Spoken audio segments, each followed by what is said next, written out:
ଗୀତା ଭାଗବତ ଆମକୁ ନୂଆ ବୈଷୟିକ ଜ୍ଞାନ କୌଶଳ ନ ଦେଇପାରେ, ନୂଆ ଟେକ୍ନୋଲୋଜି ନ ଦେଇପାରେ, କିନ୍ତୁ ଏ ସମାଜରେ କେମିତି ବଞ୍ଚିବାକୁ ହବ, ମଣିଷ ଭଳି କେମିତି ବଞ୍ଚିବାକୁ ହବ, ସେଥିପାଇଁ ତ ଯଥେଷ୍ଟ ଜ୍ଞାନ ଦେଇଛି।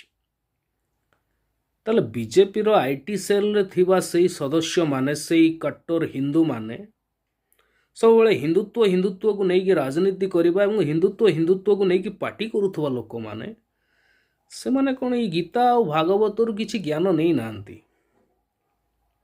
ଯେ ମଣିଷକୁ କେମିତି ଏ ସମାଜରେ ବଞ୍ଚିବାକୁ ପଡ଼ିବ ତାର ନଲେଜ କ'ଣ ନେଇନାହାନ୍ତି?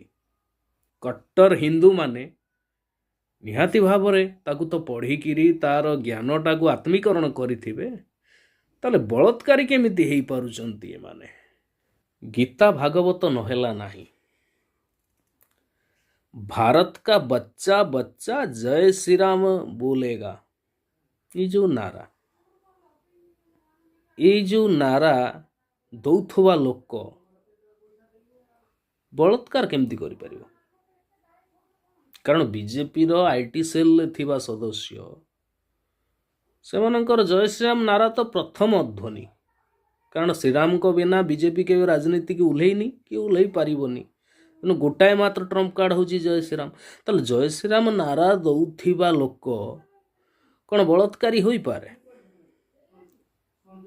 जदि तुम बलात्कारी को आदर्श बोली भावुच ताले मर्यादा पुरुषोत्तम श्रीराम को ना नहीं कहीं खसी जावाक चेष्टा करुच, बा तुम परी आउरी केते अछंती एई प्रकार माने बलात्कारी आदर्श एवं कथबार्तार जय श्रीराम नारा। आपण माने विचार करंतु।